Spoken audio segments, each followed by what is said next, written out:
Okay, chapter 31, writing about drama. A major supporting detail in this chapter is a sample student essay in progress. An example from the book would be a student's first reaction to the zoo story. And my example would be Jim's initial reaction to the play. And he just read the play, and as he was reading, he was just taking notes of his initial reaction to the play and what he thought of it. And this part doesn't have to be formal, and you don't have to use extravagant words or anything because this is for you. So whenever you write your essay, that you know what you're talking about.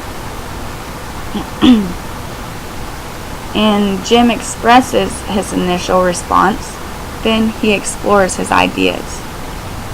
He can do this by free writing, journaling, brainstorming, and using bubble graphs or spider webs, or just in list format. And my personal favorite is the bubble graph or the spider webs or the list.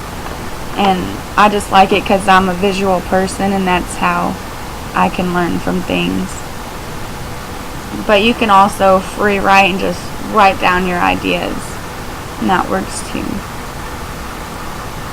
And after he explored his ideas by doing one of these things that I just said, he developed a working thesis. And he doesn't get this thesis perfect on his first try though, and neither will you. You know, you have to edit it, and as he edits his thesis from this, he says, Edward Albee reveals a lot about a character by associating them with different animals. And then his last thesis was this.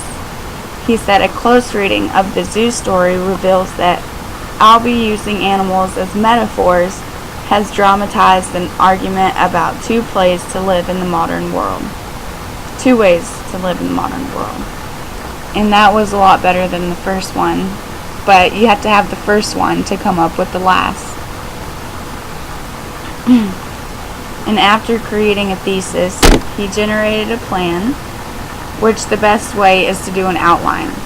And an outline makes it so much easier to write your essay, because you just go down, you know what you're going to talk about, and you just elaborate on all of it. And it organizes it into major supporting details and minor supporting details. And after he generated his outline, he did a first draft.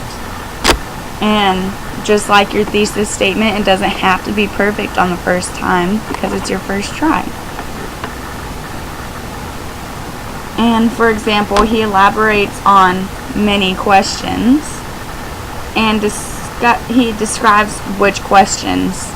Like in his first draft, he says many questions, and on his last draft, he elaborates on those questions. And after you've written your previous drafts, edit and format your paper. Make sure everything is in correct format, everything's spelled correctly, double space, works cited is good, because you don't want to turn it into your professor and you spell a word wrong. And that is all for chapter 31.